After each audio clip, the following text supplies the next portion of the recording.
Hello there on a cool late summer day in London. Um, Today I heard someone describe the things we're going through in the UK at the moment with our apparently avowedly authoritarian left wing government. So they described this as a kind of cultural revolution, yeah. But one which they said was going in the kind of like opposite direction to the Cultural Revolution of the 1960s. I think it is a cultural revolution, or it's an attempt at a cultural revolution. It certainly is following that playbook, yeah. It certainly is following that kind of a script, yeah. As in the sort of as in the Chinese type of model, yeah, in terms of being coercive, imposing fear, probably attempts at re-education and all this sort of stuff, but very much matter of shutting down on freedom of expression, shutting down on freedom of speech, and imposing fear through the punitive and quite disproportionate use of the law and imprisonment of people for what are essentially political offences. Now, is this revolution, so called, going in the opposite direction to the 1960s? Well, the 1960s wasn't a simple thing. It was going in a number of different directions, I think. So you can see parts of the 1960s that were very creative, very liberating, very beautiful, very freeing. They were artistic and spiritual and various things. And that's what I kind of remember as a child, really, from the 1960s. But there was another side to the 1960s, which was violent, divisive, and which saw the genesis of many of the ideologies which have since sunk into our institutions and have brought about a great deal of the division, the dysfunction, and the chaos which we now see. So I don't think it's quite right to say it's entirely going in the other direction to the 1960s. There's a lot in the 1960s that was leading here, and a lot of what the baby boom generation, as we call them, and I'm a late baby boomer, though I don't really feel like one. What that generation, which is kind of like my generation, is part of that. But what this generation brought in, I think, has been some of the most destructive, selfish, delusional, just awful, stuff that we've seen in recent years. We, I think it's quite true, as somebody said, that our present Prime Minister, Keir Starmer, who absolutely is not behaving as a Prime Minister at all, but to say that he is the most authoritarian British leader we've had since Oliver Cromwell is, I think, actually quite correct. Yeah. It's a very serious situation, yeah, and it's one in which we obviously need to sort of like keep very clear and try to actually sort of have a really good insight into things. We need to try and have insight into things, yeah, so that we can understand the best ways to respond to this sort of a situation, really, and to respond with clarity, yeah, and in ways which are peaceful, yeah. That's what we want, yeah. So it's very important to have clarity on this. I mean, we've seen so many things moving over the years, especially since the advent of this COVID and the lockdowns and all this sort of stuff, and the authoritarianism that was tried out during that time. And I've always said that the lockdowns and the way they went and the way they were handled and the way they were run by our governments, often in unison, provided a tremendous amount of data on behavior of populations and crowds in response to uh, authoritarian, behaviorally couched control. Yeah, and that data was not going to go unnoted. Yeah, we've seen over a number of years, probably a number of decades, I guess, and yes, I guess since the Blair years, really, we've seen the emergence of a new ruling elite. Yeah, yeah. So forget about, the aristocracy, the toffs, and all of this sort of stuff. Yeah, this isn't where it is anymore. We see the new elite, yeah, is very much based in a kind of professional, bureaucratic, well, not entirely bureaucratic. It's definitely in a kind of, it definitely has a bureaucratic, technocratic thing to it. But then it has its organs of soft power in things like the media and in entertainments and things like this, yeah. Um, and in not so soft power in some ways in terms of its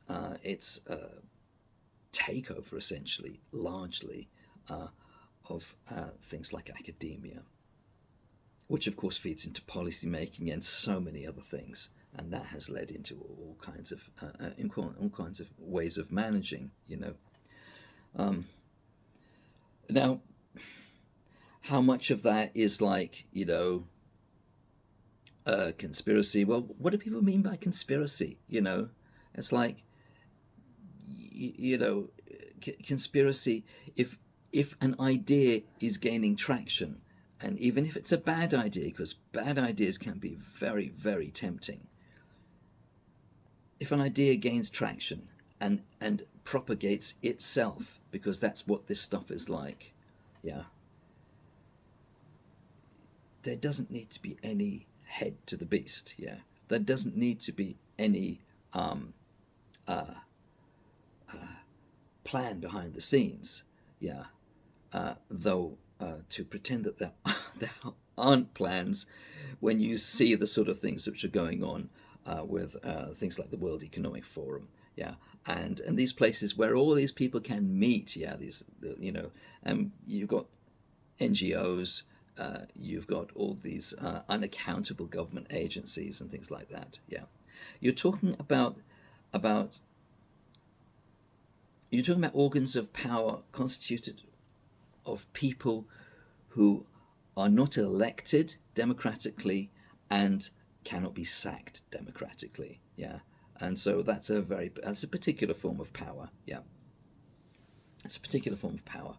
Uh, it's always there to an extent, but maybe it is that at a time of transition like this, where we are moving from one form of organization of power and where power is based to another. I mean, power is not really fundamentally being based in nation states anymore, and so that's a large shift, and it explains quite a lot of of the of the way things have been slanted to undermine the sense of nationhood and to demonize uh, attachment to nationhood. Yeah. Except when you're dealing with imaginary nations like Palestine or something, oddly enough, but that's another story. Um, so we have these very strange things, going on. But in terms of what the nature of this revolution is, yeah, and what's actually been happening, I think it would be. I think it's too superficial to simply look between here and the 1960s, for instance. Um, I suspect it's even too superficial to look between here and the Age of Enlightenment. I think we're talking about something which is possibly more fundamental than that, and maybe goes back some way beyond that. Um, we are kind of entering a sort of neo-feudalism now. Um, it's just a very rearranged and re-expressed kind of feudalism. So that makes this almost like a kind of new medieval period in a weird sort of way. Anyway, I don't know if that's a really helpful way of putting it, but the sort of time span I think we're talking about is long. I don't think it's just going back 50 years or 200 years. We're talking about a major shift in cultural tectonic plates. We see that especially in Europe. Yeah. We see that especially in the crises of European culture. And I think it's interesting. It's interesting that at this time, the ideological force that has emerged as being resurgent, dangerous, objectively dangerous in terms of violence, terrorist attacks, not to mention the sort of things that we have seen in our own country in terms of, you could call them altered cultural norms, yeah, that however end up in organized criminal behavior targeting young girls and women, children. Yeah, so we've got a lot of things bubbling over here, but the one ideology which has emerged and which seems to actually crystallize some part of this crisis is Islam, most especially Islamism, which is political Islam, but that would be a whole discussion as to how you untangle those threads and if they can be untangled. Yeah, and that's interesting because in a sense it takes us back to a much older view of European culture, yeah, and a much older view of conflicts of cultures and what the realities of cultures are and how they relate to each other. And that's an interesting point. One thing we certainly seem to be seeing, I think, is essentially the failure of what you might call the liberal project. The liberal political project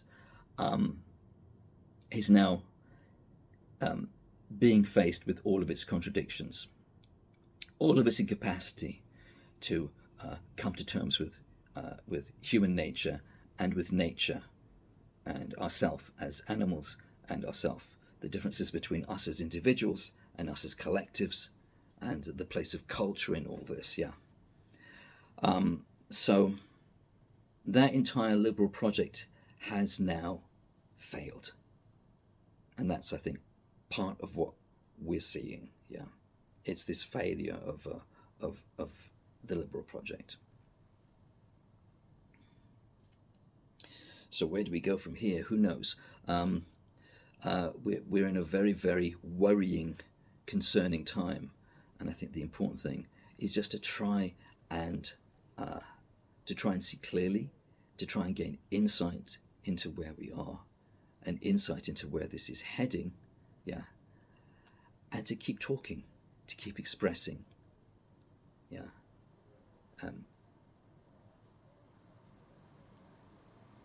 To keep functioning from a free place, because it's very easy to feel very cowed by the amount of fear being propagated by our governments.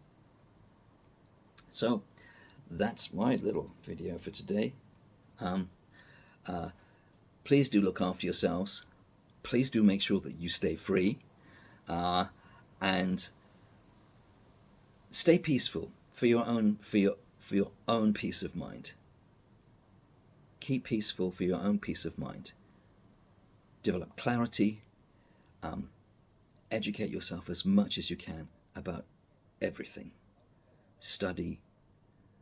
Try and gain insight, and then share those insights, and join hands with your fellow people, and then we can see how we get through this.